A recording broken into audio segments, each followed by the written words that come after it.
If you've noticed swelling around your joints, whether it's your fingers, knees, wrists, feet, or ankles, you may naturally be wondering what it actually means and whether it's something you should worry about. Joint swelling is one of the most important symptoms we assess in rheumatology because it can provide major clues about what may be happening inside the body. Some causes of joint swelling are relatively mild and temporary, while others may suggest inflammatory arthritis, autoimmune disease, crystal arthritis such as gout, or occasionally even infection.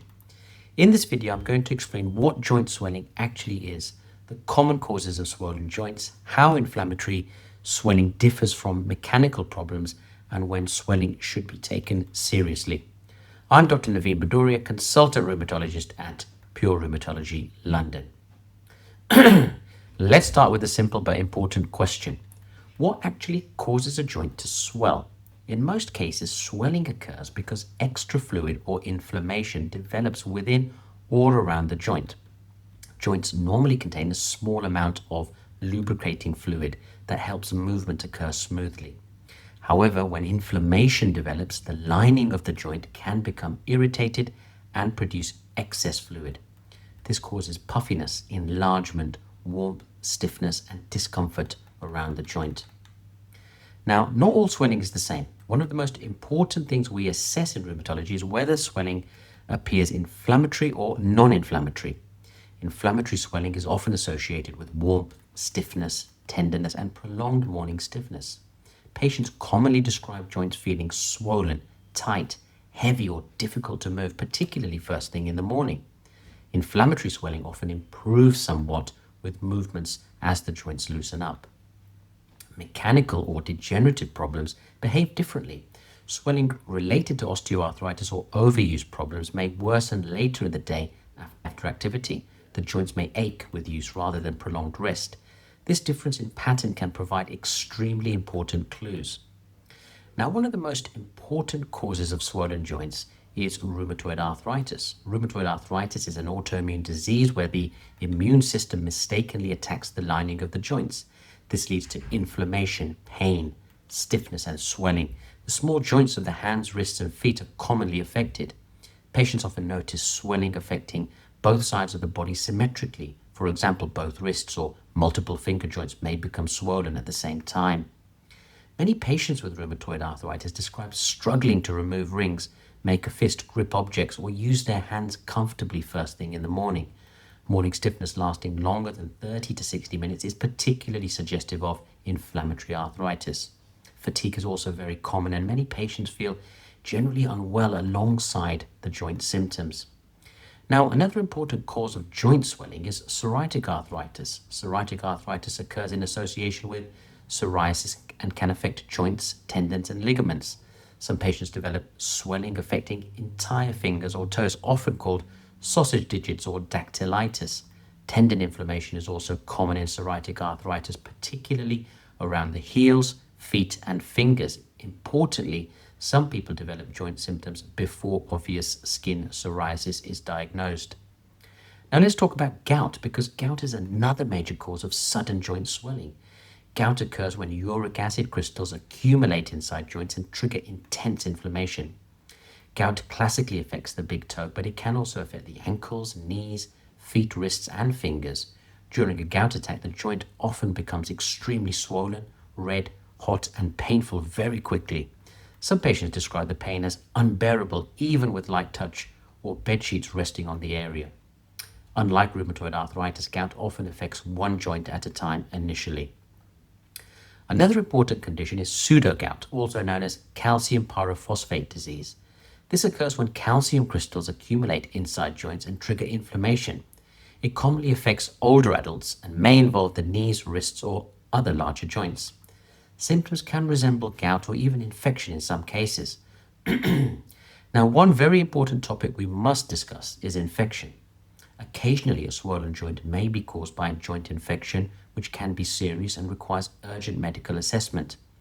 Warning signs may include severe pain, significant warmth, redness, fever, inability to move the joint properly, or feeling generally unwell. A single acutely swollen joint should never simply be ignored, particularly if symptoms develop rapidly.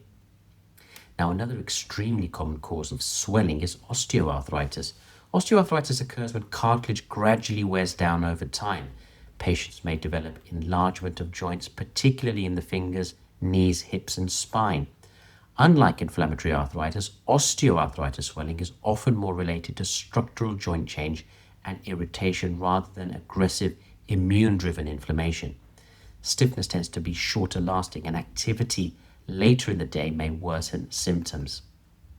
Now, another important thing we assess is whether one joint or multiple joints are affected. A single swollen joint may suggest gout, injury, infection, or osteoarthritis. Multiple swollen joints affecting both sides of the body raise greater concern for inflammatory arthritis or autoimmune disease.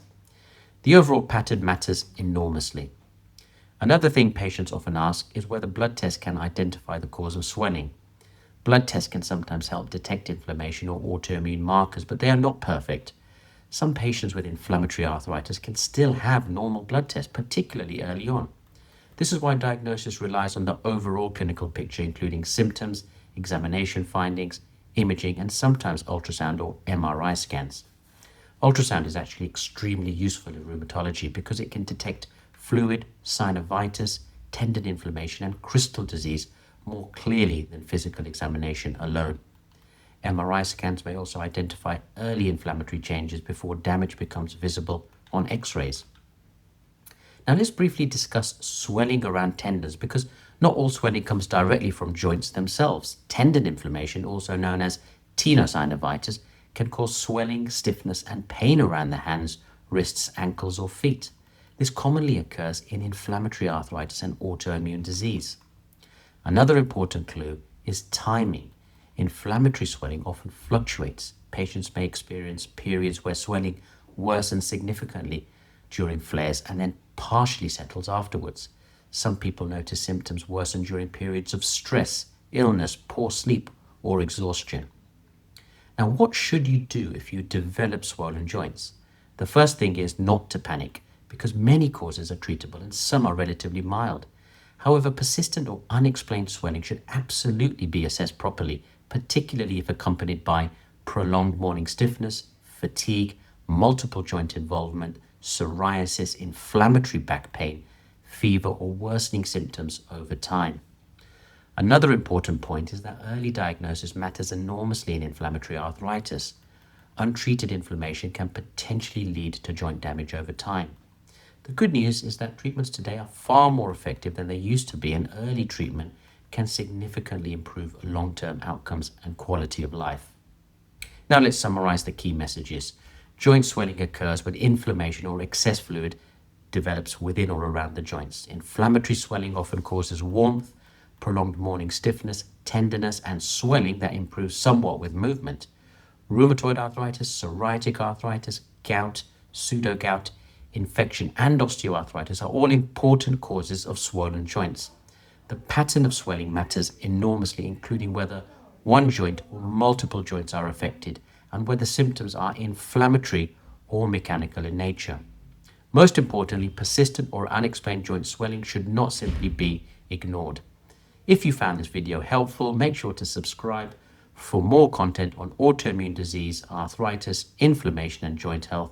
And if you're concerned about your symptoms or would like a specialist assessment, I see patients at Pure Rheumatology London. Details are in the description below. Thank you for watching.